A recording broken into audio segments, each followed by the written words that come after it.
దేవుని యొక్క పరిశుద్ధ నామమునకు మహిమ కలుగునుగాక. ఈ దినము దేవుని మాటలను జ్ఞాపకం చేసుకుందాం. ఎఫెసీ పత్రిక 4వ అధ్యాయము 22, 23, 24 వచనాలను చదువుకుందాం. కావున మునుపటి ప్రవర్తన విషయంలోనైతే మోసకరమైన దురాశల వలన చెడిపోవు మీ ప్రాచీన స్వభావమును వదులుకొని మీ చిత్తవృత్తియందు నూతన పరచబడిన వారై నీతియు యథార్థమైన భక్తియు గలవారే దేవుని పోలికగా సృష్టింపబడిన నవీన స్వభావమును ధరించుకునుడి. దేవుడు ఈ మాట ద్వారా మనందరినీ దర్శించునుగాక. నా సహోదరులారా, దేవుడు మనతో మాట్లాడుతున్నటువంటి మాట నీతి, యథార్థమైన భక్తి. గడిచిన దినాల్లో మన యొక్క మునుపటి దినాలలో మనము మోసకరమైనటువంటి జీవితాన్ని కలిగి ఉన్నాము. మన ప్రవర్తన విషయంలో దేవుని దుఃఖపరిచేవారుగా ఉన్నాము. కానీ దేవుడు ఆ పాత స్వభావమును విడిచిపెట్టి ఒక నూతనమైనటువంటి స్వభావమును ధరించుకొనమని ఈ దినము ఆయన మనలను హెచ్చరిస్తున్నారు. ఆయన మనతో మాట్లాడుతున్నారు. అవును, దేవుని మాటకు లోబడితే ఎంతో దీవెన, ఎంతో ఆశీర్వాదం. దేవుని మాటకు లోబడలేక ఆదాము, అవ్వ వారు దేవునికి అవిధేయులయ్యారు. ఒకవేళ లోబడడంలో ఉన్నటువంటి ఆశీర్వాదము గనుక వారికి తెలిసినట్లయితే ఆ విధముగా చేసి ఉండరేమో. లోబడినటువంటి వ్యక్తులు పరిశుద్ధ గ్రంథంలో ఎంతగానో దీవించబడ్డారు, ఆశీర్వదించబడ్డారు. సహోదరులారా, మనం అంటాం, ఏమండి దీవించబడిన వారు, ఆశీర్వదించబడిన వారు, మరి అవి కథలండి, ఒకప్పుడు జరిగినటువంటి విషయాలండి, కానీ ఇప్పుడు జరగవండి అని మనం అంటాం. కానీ ఒక మాట చెప్పనా, వారి జీవితంలో ఆ కార్యాలు ఎందుకు జరిగినాయో తెలుసా? వారు దేవుని నమ్మారు. దేవుని మాటకు మేము లోబడితే, మా జీవితాలను మేము సరిచేసుకుంటే దేవుడు మా జీవితంలో ఈ కార్యాలను జరిగిస్తారు, మా జీవితాలను ఇంతగా దేవుడు దీవిస్తారు, ఆశీర్వదిస్తారు అని వారు నమ్మారు గనక వారి జీవితంలో అసాధ్యమైన కార్యములను కూడా సుసాధ్యము చేసి దేవుడు చూపించాడు. మన జీవితాల్లో కూడా ఒకప్పుడు మనము శరీరానుసారమైనటువంటి మనుషులమే, పాపము చేత బంధించబడి దేవునిపై ఎన్నో తిరుగుబాటు కార్యాలను గడిచిన కాలంలో మనం చేసున్నాం.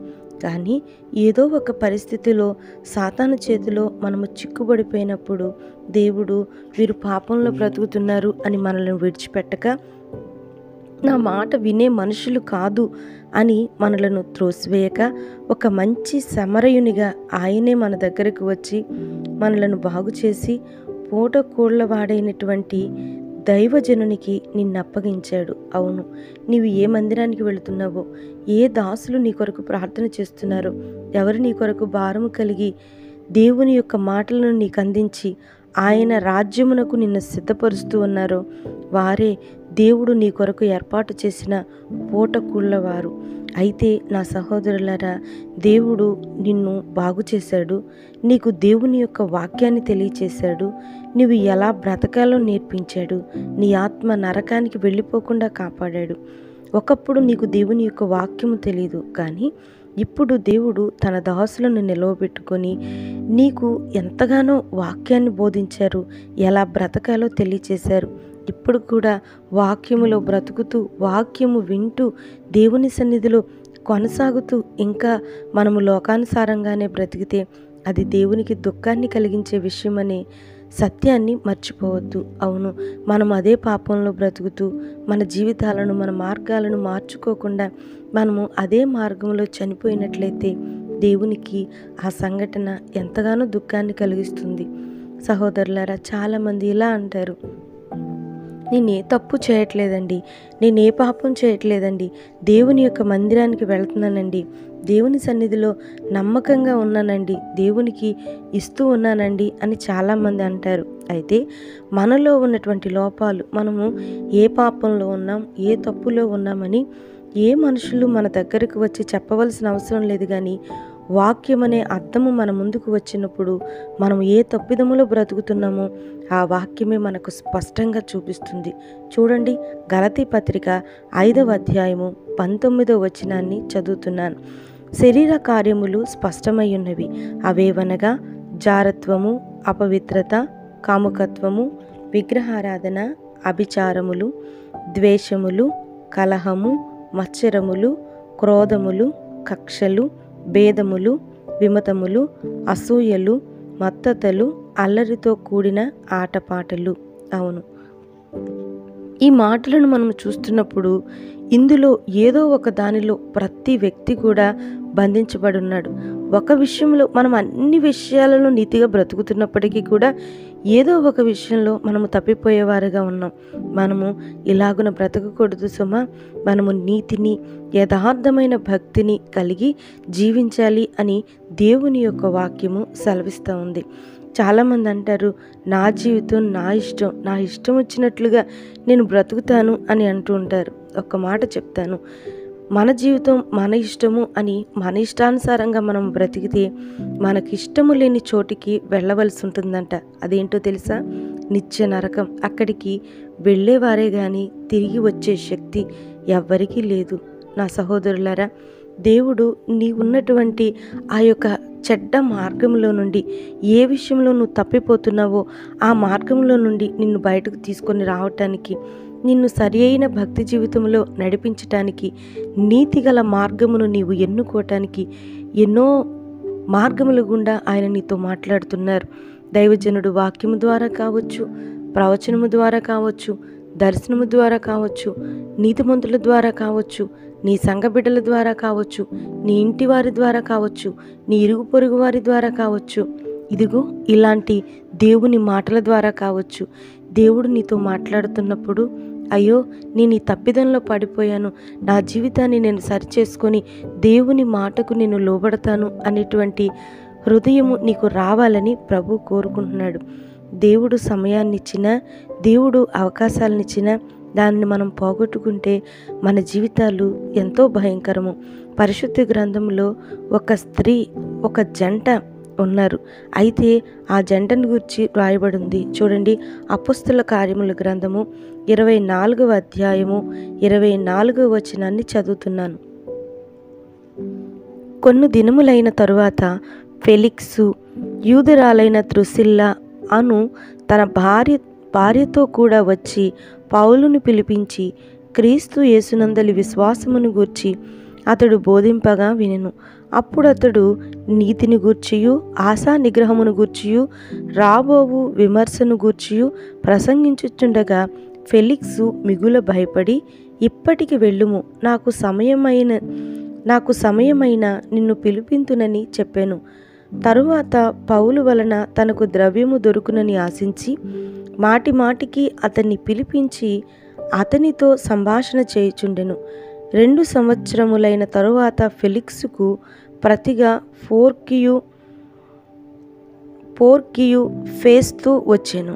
అప్పుడు ఫెలిక్సు యూదుల చేత మంచివాడనిపించు కొనవలెనని కోరి పౌలును బంధకములోనే విడిచిపెట్టి పోయెను. ఇక్కడ మనకు ఫెలిక్స్ కనబడుతున్నాడు. అలాగనే తన భార్య అయినటువంటి ద్రుసిల్లా కనబడుతుంది. వీరి దగ్గరకు, వీరు పాపంలో బ్రతుకుతున్నారు, వీరు నీతిగా బ్రతకట్లేదు, వీరు దేవునికి వ్యతిరేకమైనటువంటి పనులను చేస్తున్నారు.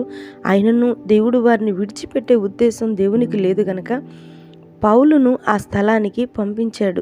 దేవుడు పౌలు యొక్క ప్రసంగం, దేవుని యొక్క మాటలు ఈ యొక్క ఫెలిక్స్ దగ్గరకును, అలాగనే యూదురాలైన ద్రుసిల్ల దగ్గరకును దేవుని మాటలు ఏదో ఒక రూపంలో వెళ్ళాయి. కానీ వారు ఏ తప్పిదంలో బ్రతుకుతున్నారు అనే విషయాన్ని వారు గ్రహించారు గనక భయపడ్డారు. కానీ వారి జీవితాలను సరిచేసుకోవటానికి మాత్రం వారు ఇష్టపడలేదు. అంత మాత్రమే కాదు, దేవుడు ఆ మాటలను మాటిమాటికి వారికి అందించే అవకాశం ఇచ్చినప్పటికీ కూడా వారి జీవితంలో ఏమాత్రం కూడా దాన్ని ఉపయోగించుకోలేదు. దాని ద్వారా వారి జీవితాలు నరకానికి వెళ్ళిపోయినాయి తప్ప వారి జీవితాలు ఆశీర్వదించబడలేదు. ఈమె ఒక యూదురాలు, దేవుడు తెలిసినటువంటి వ్యక్తి, దేవుని ఆజ్ఞలు తెలిసినటువంటి వ్యక్తి. అంత మాత్రమే కాదు, దేవునికి వ్యతిరేకంగా బ్రతికితే ఏం జరుగుతుందో కూడా ఆమెకు తెలుసు. దేవుని గురించి పూర్తిగా తెలిసినటువంటి వ్యక్తి. ఫెలిక్స్కు దేవుని కొరకు తెలియకపోవచ్చు, కానీ ఈమె ఒక యూదురాలు అని రాయబడి ఉంది. యూదులకు దేవుని యొక్క కట్టడలు తెలుసు, దేవుని యొక్క శక్తి తెలుసు, దేవునిలో నీతిగా ఉండకపోతే ఏం జరుగుతుందో కూడా తెలుసు. కానీ ఆమె వినింది కానీ దేవుని మాటకు లోబడలేదు. తద్వారా ఆమెకు గడిచినటువంటి దినాల్లో కూడా ద్రుసిల్లా యొక్క తండ్రి అయినటువంటి హేరోదు రాజు దేవునిని మహిమ పరచనందున అతడు తన సింహాసనము మీదే పురుగులు పడి చచ్చెను అని రాయబడి ఉంటుంది. ఈ మాటలు మనకి అపోస్తల కార్యాల గ్రంథము 12వ అధ్యాయము 21వ వచనం నుంచి మనం చదువుకుంటే ఈ మాటలు మనకి కనబడతాయి. దేవుని కొరకు పూర్తిగా తెలిసినప్పటికీ కూడా ఆమె తన జీవితాన్ని మార్చుకోవటానికి ఏమాత్రం కూడా ఇష్టపడలేదు. తన భర్తకు దేవుని మాటలను చెప్పటానికి కానీ దేవుని యొక్క శక్తిని చెప్పటానికి కానీ ఆమె ఇష్టపడలేదు. ఆమె తనకు కలిగినటువంటి సౌఖ్యాన్ని, తనకు కలిగినటువంటి సంపదను మాత్రమే దృష్టిలో పెట్టుకున్న కారణము చేత వారి జీవితాలు నిత్య నరకానికి వెళ్ళిపోయినాయి.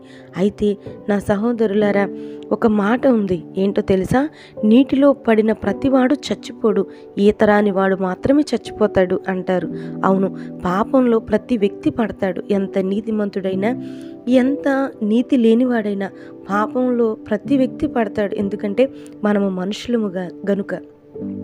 అయితే ఆ పాపములో నుండి లేవాలి అనే ఆసక్తి లేకపోవడం వల్ల మనము నరకానికి, నిత్య నరకానికి పాత్రులమవుతాము అనే విషయాన్ని దయచేసి జ్ఞాపకం చేసుకోండి. నా సహోదరులారా, దేవుడు నీతో మాట్లాడుతున్నాడు.